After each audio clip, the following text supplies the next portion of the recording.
오늘의 본문 말씀은 포도원의 비유입니다. 간략히 말씀드리자면 포도원 주인이 포도원을 농부들에게 세를 주고 타국으로 떠나게 됩니다. 그리고 이제 때가 돼서 그 세를 받고자 하여서 종을 보내지만 종은 두들겨 맞기만 하고 세를 받지 못합니다. 연거푸어 종을 보내어도 세를 받지 못한 주인이 결국 자신의 아들을 보냅니다. 자신의 아들은 대접받거니 하겠고 보냈지만 이 농부들은 결국 이 아들도 죽여버리게 됩니다. 먼저 이 본 비유에서 포도원은 하나님의 나라를 의미합니다. 그리고 포도원을 소작하는 농부들은 유대인을 가리킵니다. 그러므로 포도원 주인이 농부들에게 포도원을 새로 주었다는 것은 하나님께서 이스라엘에게 복음 전파의 책임을 주셨다는 말과 같습니다. 실제로 하나님께서는 이스라엘과 언약을 통해 그들을 제사장의 나라로 삼으시고 만인에게 복음을 전파할 사명을 주셨습니다.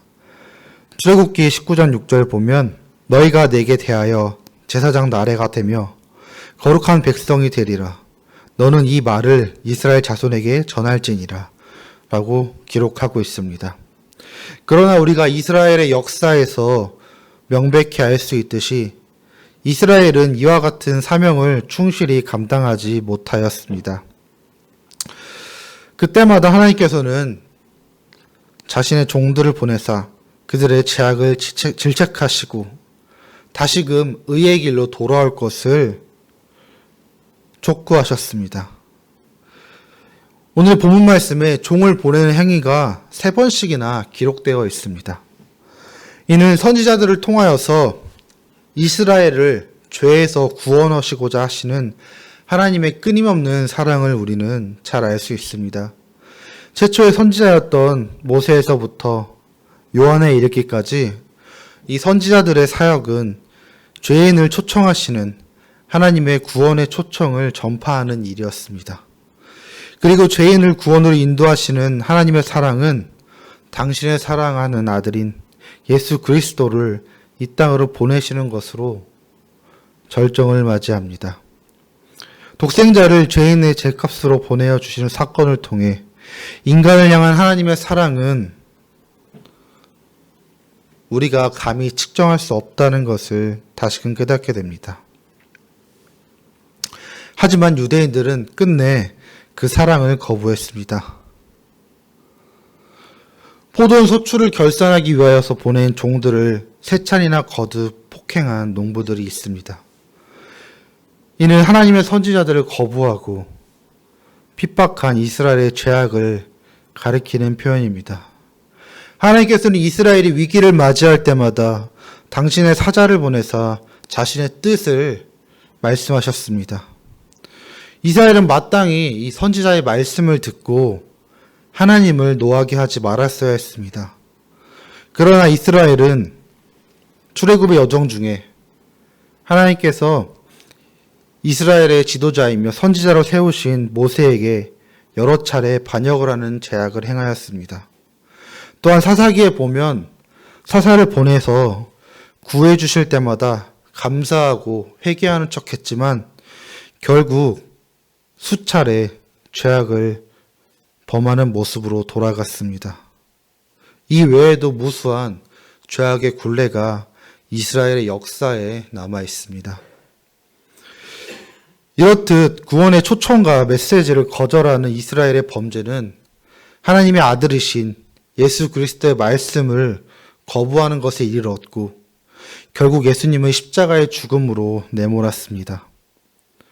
또한 이러한 인간의 범죄는 오늘날에도 계속되고 있습니다.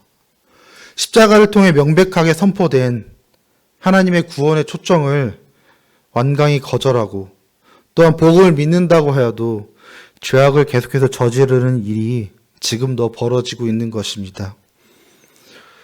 이러한 하나님의 구원의 초청을 거절하고 악의 길을 계속 걷고자 하는 사람들에게 임할 것은 결국엔 심판입니다. 16절에 보면 그 농부들을 진멸하고 포도원을 다른 사람에게 주리라 하시니 사람들이 듣고 이르되 그렇게 되지 말지어다 하거늘. 구세주이신 그리스도를 배척한 유대인들이 이제 당할 것은 파멸뿐입니다. 하나님께서는 그들에게 가졌던 특권을 박탈해 버리셨습니다.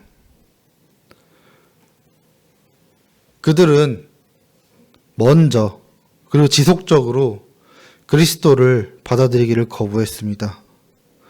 영적인 눈을 뜨지 못해 예수님이 진정 하나님의 아들임을 보지 못하였고 예수님의 복음을 받아들이지 않으므로 그들은 심판을 받게 된 것입니다. 반대로 복음을 받아들인 이방인들은 포도원, 곧 하나님의 나라를 상속받게 되었습니다. 본문에 보면 예수님을 추종하던 군중들이 이와 같은 불행한 일이 결단코 일어나지 않기를 원한다고 말합니다. 그러나 이와 같은 이술의 고백과는 달리 그들의 심령은 그리스도의 메시지와 그리스도의 사역을 받아들이지 않았습니다. 그들은 아직 예수님을 하나님의 아들로 받아들이지 못한 것입니다. 우리들에게 있어 망각하기 쉬운 것, 또 생각하고 싶지 않은 것 중에 하나가 바로 하나님의 심판일 것입니다. 하지만 우리의 죽음 이후에 반드시 심판이 있을 거라고 하나님께서는 우리에게 말씀하십니다.